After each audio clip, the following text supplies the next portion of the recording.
Mike's on Mike, a conversation about politics, government, and Jacksonville, with 50-year opinion leaders Mike Hightower, Mike Tolbert, and award-winning broadcaster and longtime political observer, Mike Miller.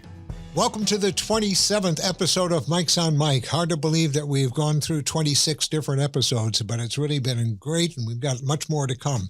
Today, there is no guest with us, but instead, the three of us are going to be talking about some of the hot issues that are going on locally here in Jacksonville.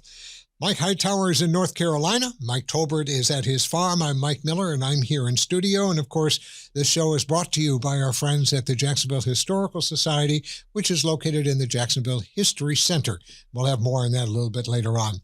Last week, our guest, Dr. Jim Crooks, history professor emeritus at the University of North Florida. We talked about Mayor Deegan's removal of the Confederate statue in Springfield Park just before Christmas. Today, we're going to follow up on that discussion with Dr. Crooks, as well as discuss recent developments in the jail health care issue, which anyone who follows this program knows it's a very special issue to those of us who are here. And finally, the politics and problems of the Laura Street trio. And Mike Tolbert, why don't you kick it off for us? Yeah, let's start out with the Confederate monument issue, which is ongoing. Dr. Crooks, our interview with Dr. Crooks was after the December 27th removal of the monument in Confederate Park, but it was prior to the reunited MLK breakfast that was held recently. And I think both those subjects are germane to each other, and I'll tell you why in a little bit. But Dr. Crooks reminded us that Confederate monuments, the naming of schools and streets and army bases after Confederates, was done between 1880 and the First World War, decades sometimes after the end of the Civil War. It was also a part of what was called the Lost Cause, which was a violent propaganda program, but more than a program, an assault, tried to keep the South white and have white supremacy in the South. It included lynchings, as an example. I did a little research. During the Civil War, there were between 620 and 750,000 on both sides that were killed. By comparison, in World War II, there were 280,000 Americans killed. So the Civil War was not just a backyard skirmish, for God's sakes. It was a horrible, horrendous thing. During the Civil War, I also found out that Florida had 140,000 residents, a long way from what it is now, 140,000, and that half of those were black slaves. And I think it's important that we have that context around this discussion. When Mayor Deegan ran for mayor, she made it very clear on more than one occasion that if she was elected, she was going to remove that Confederate monument from Springfield Park. And on December the 27th, during the early morning hours, that's exactly what happened.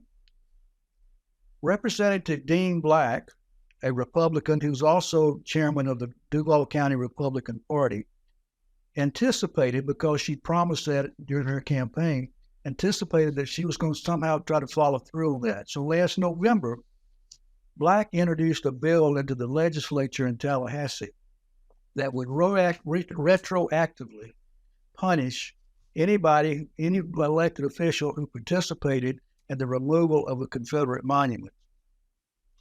It includes a $5,000 fine, the cost of restoring the monument, removal from office. It says that if a city that removes a monument doesn't have the funds itself to restore the monument, the state will step in and pay for it. But then the city will have to pay back the state, because the state will then withhold funds for the arts, historic preservation, and cultural activities from that locality. It's a horrible bill, and I'm wondering, Mike Hightower, with all of your connections still in Tallahassee, what is the prospect of that damn bill passing? Because I cannot imagine that legislators over there who try to deal with some major stuff really want to get their hands on this tar baby. Mike, thanks. One of the things that I figured out is that the legislature in the House, where he introduced this piece of incredible draconian legislation. There's 120 members in the House of Representatives. 61 of those House members were not born in the state of Florida. So, which really kind of goes back to, he is introducing legislation that has these kind of ramifications to a group of people. Half of the Florida House did not live in Florida. They are from, 4 of them are from different countries. And he did this. The first time he introduced this bill last year, he could not get a Senate sponsor. Members of the leadership in the House went to him, as well as a number of House members, and said, don't drag us into this. This is your issue in your city. Don't put us in this quagmire. And instead of withdrawing it, he went and found a freshman senator who signed on the bill. So, quote it as a companion bill. Now, they are in session now.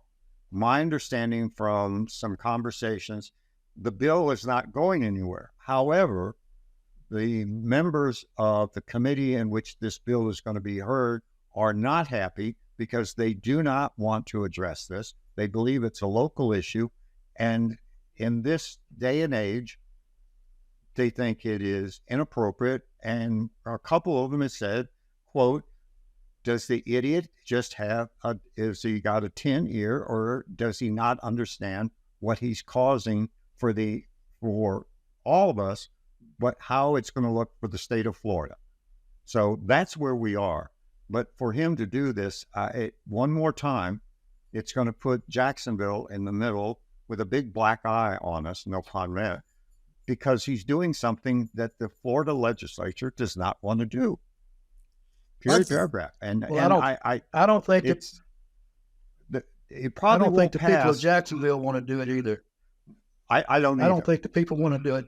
And I don't think Mayor Deegan really gives a damn whether he does it or not, frankly. Well, it's got a long way to go. And I think it also goes to, having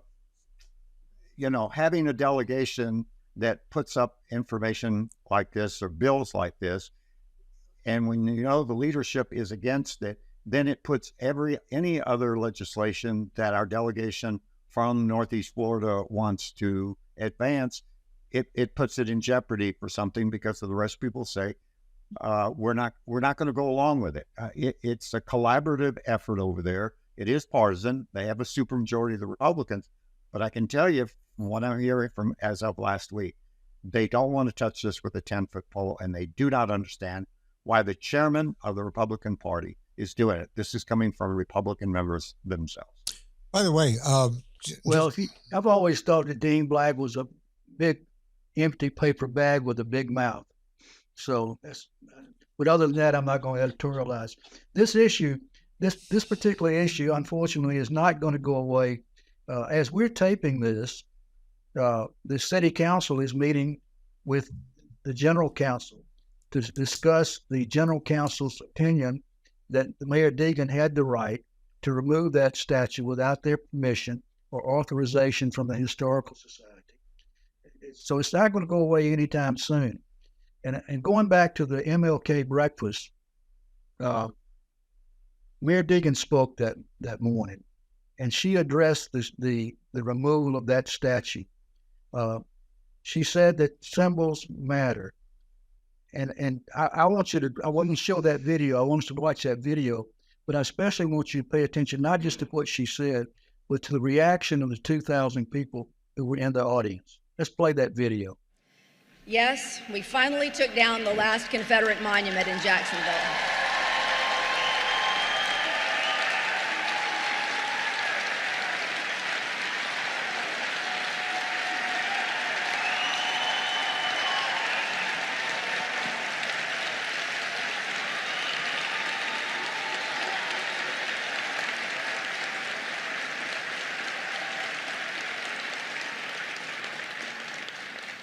In doing so, we signaled our belief in our shared humanity, that we are all created equal, the same flesh and bones, the same blood running through our veins, the same heart and soul.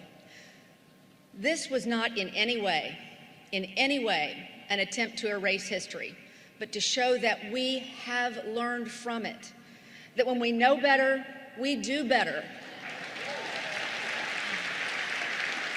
Let me go back to something that was talked about a little bit earlier too, and that is last Sunday, President Ron Salem was on the This Week in Jacksonville with Kent Justice, and Kent asked the question, which I was happy he asked, and that was one that we've raised on this program as well, and that's when Mayor Curry removed that plaque from Hemming Plaza as well in the middle of the night, and that there was no feedback on it, there was no pushback on it. And Salem's response to that question of Kent Justice's, I don't think rang true, because he said that the plaque that Mayor Curry took down was not historic. Well, that plaque was attached to the monument that had the Confederate soldier on the very top of it. And not only that, but that was done back in I believe it was 1887 or something of that sort. It went way back. So for him to say that the reason why he could go ahead and do this without going to city council, but the current mayor couldn't, was completely bogus. It had nothing to do with historical relevance. Both of them had historic relevance to it. I think and this is my observation, but I think the only possible mistake that the mayor made was she relied on a draft opinion from the general counsel and didn't wait for the final paper to come out on that.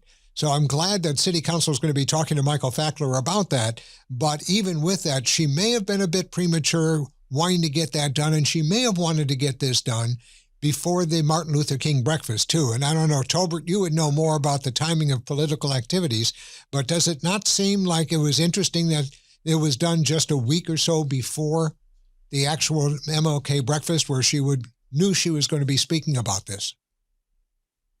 Well, I think probably that might have had something to do with it. And also the timing might have had something to do with this. It was holidays and a slow news time.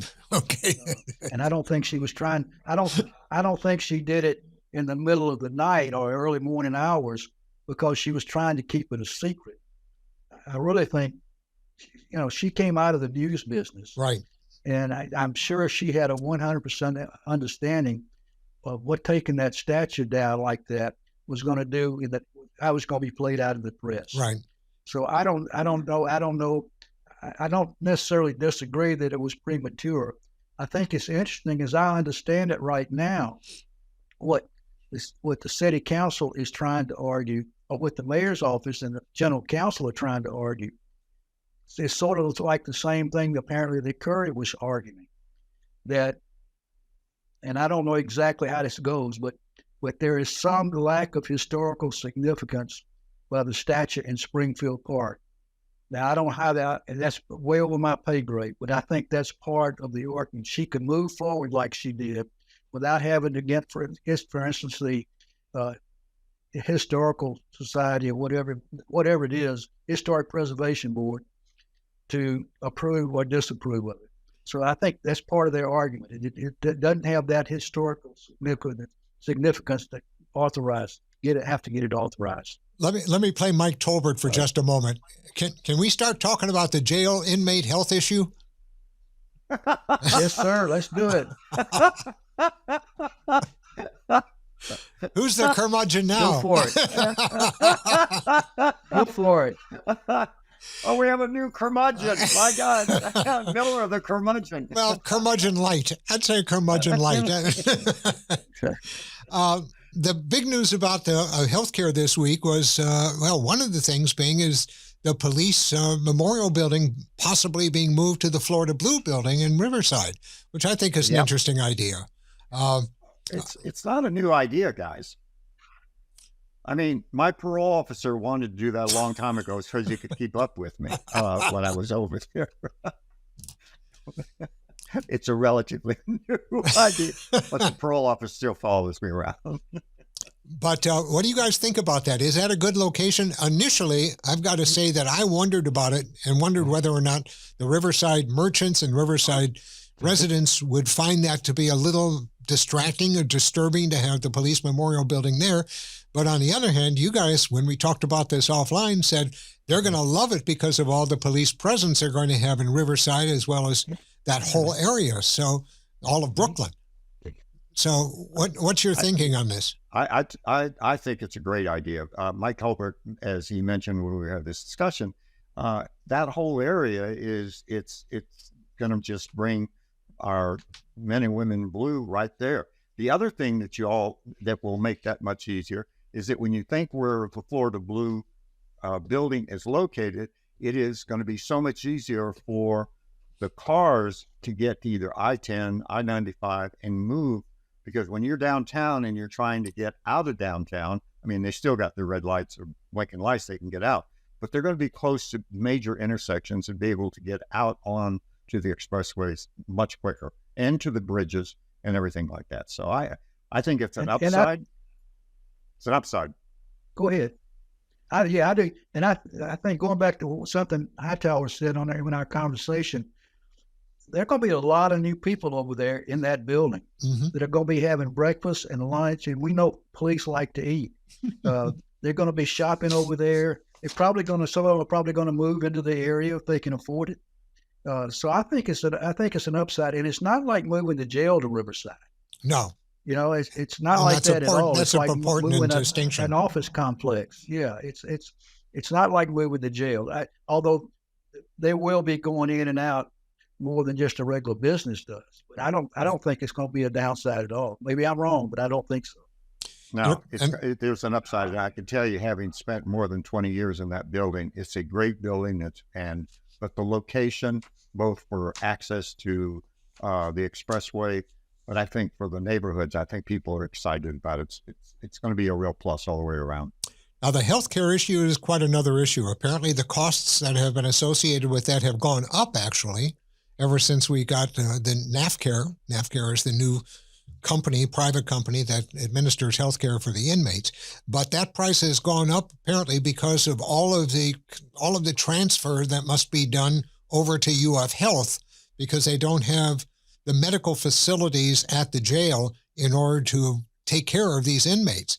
So that goes back to what my mantra has been ever since the Tributary broke this story, which is, why isn't UF Health becoming just the healthcare provider for the inmates, both at the hospital on 8th Street as well as at the jail itself? And I don't know if that's even ever been entertained as an idea, but I would think, first of all, I'd rather see that $110 million over a 5-year period spent locally at UF Health than at some private corporation that's outside of our area. But whether or not logistically it can be done, and whether or not they can, I guess, have to retrofit all of the medical facilities that would be needed from UF Health over to the jail, is something that I don't think has been studied yet.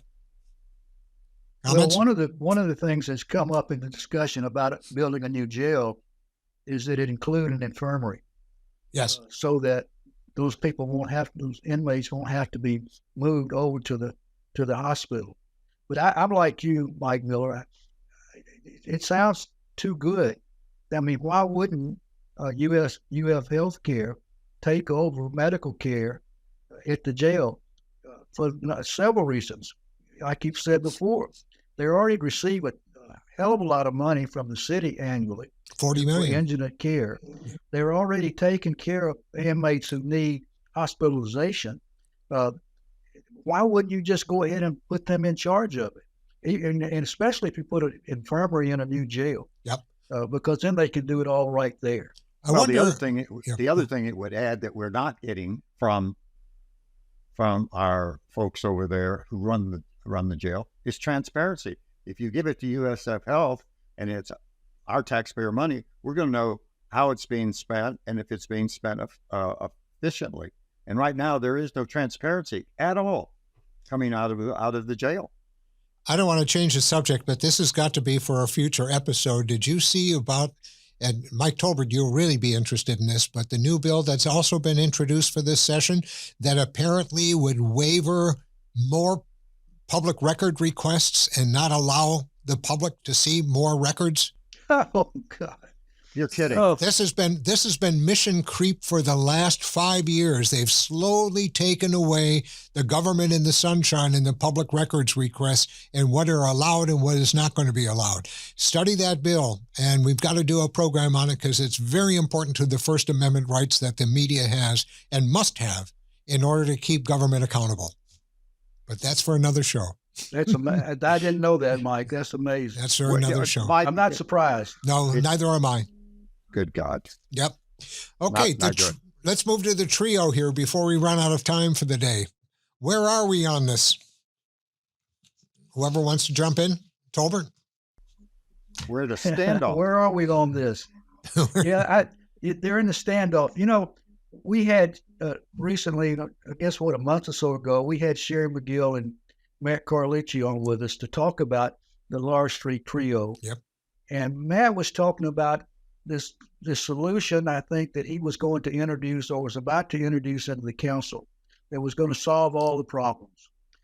But he didn't tell us what it was, if you remember. I think we both all walked away kind of frustrated. Yep. And We even asked him, what is it going to be?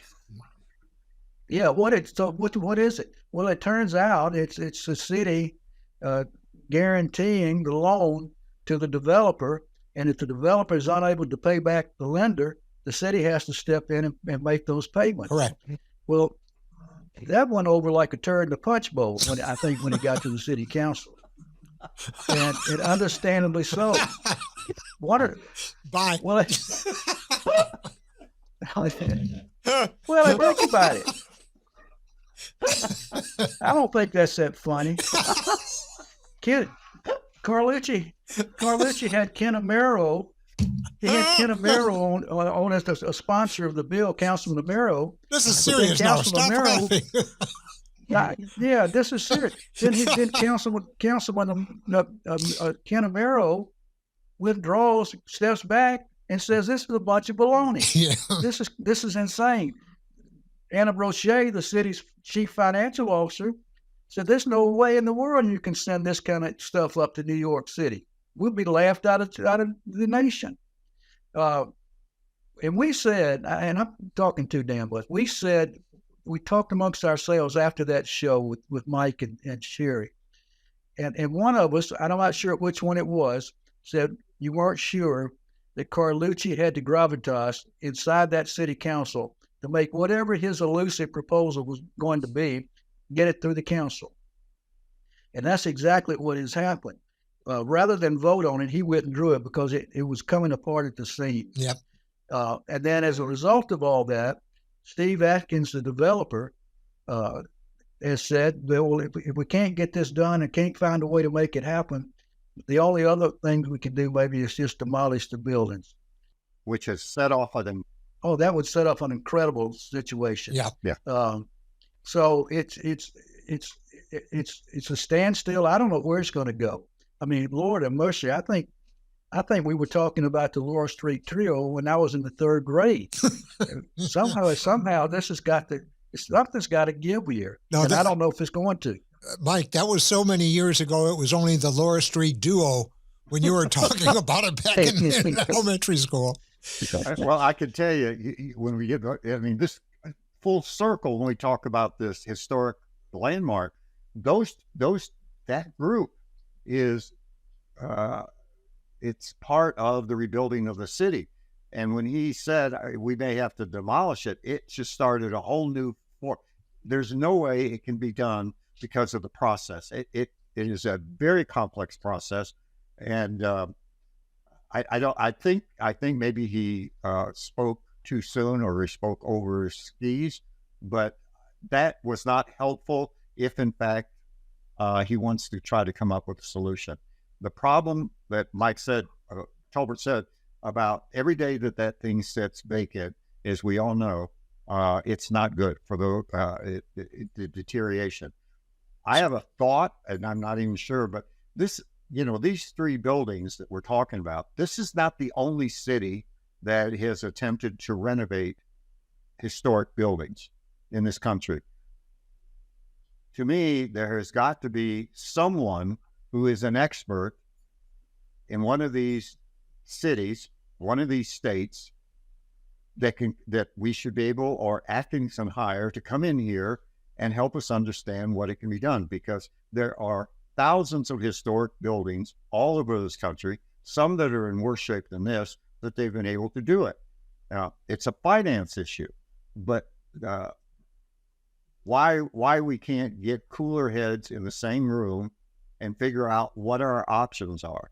And it's unfortunate. Let me ask. I think it's unfortunate for two reasons. One, it's a historic opportunity. I mean, it's a historic buildings that have the opportunity to do something for downtown. Mm-hmm. The other opportunity that's being missed here is that you have all these very smart people who can't sit down and figure out is what part do we agree on. And to Mike Tolbert's comment, most of the city council says they want to save it. So you have the city council over here saying we want to save it, but then you have the city, Anna and Lori saying this proposal won't work because of the unintended consequences, and you have the developer says, well, I want to do it. Now, why the art of negotiation where these three entities can't get together and come up with a solution?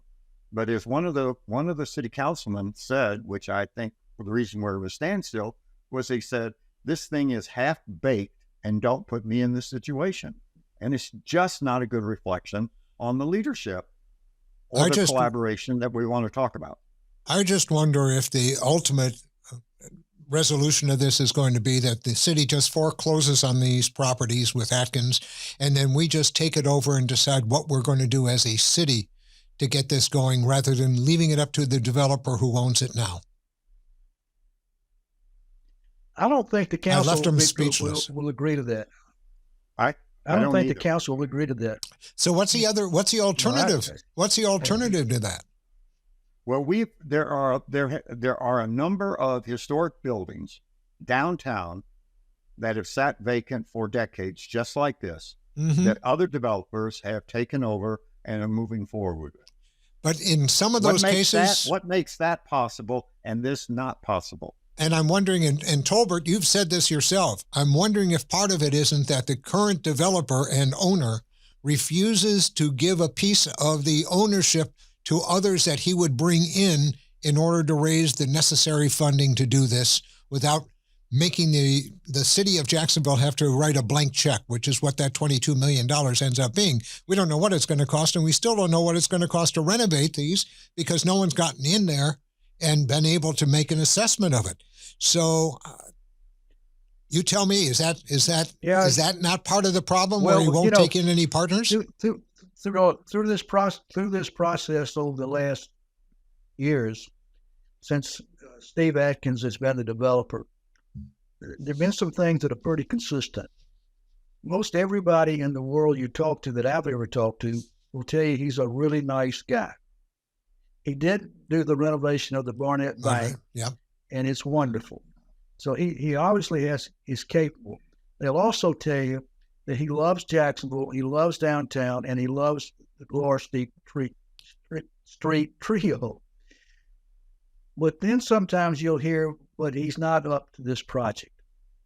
Listen, he can't hit this ball. He's too big? It's too big? I guess it is. It's too big. It's too complicated. He needs some help. And look, to your point, Mike Miller, I don't know if it's because he's unwilling to get the help, or he's not able to convince people he needs the help. Who knows? I don't know. Yeah, that's a good point. It continues to be more questions than answers with this project. No question about that. Guys, we've run up against the clock as always. I can give us a plug now for next week, because we now know who's going to be here. Alan Bliss will be here, our sponsor and the CEO and president of the Jacksonville History Center. And I'm looking forward to it. Alan's just got I've read so much of his work that he's published here lately, and I think it's going to be a great program. So I hope people will tune in for it. And anything else, guys, before we wrap it up? No, one thing is, I think on all the issues that we've sort of talked about, except for the jail, I think that Alan, in his role as CEO of the Historic Society and the Historical Center, is going to give us a pretty good insight on all these issues. So I think I think it's going to be well worth people tuning in. I hope they do. Well, catch us on Facebook on our website, which is mikesonmike.com. Our Facebook page, just put in Mike's on Mike and you'll find us there. We're on Apple iPod podcasts, We're on Spotify. We're on just about every platform you can think of, and we appreciate the support that we've gotten from Alan Bliss and the History Center, as well as the support from our viewers and our listeners. We thank you very much for being with us each week. And have a great week, everybody. Stay warm, and we'll see you again very soon. Y'all take care. Thanks again. Bye-bye. Have a good week.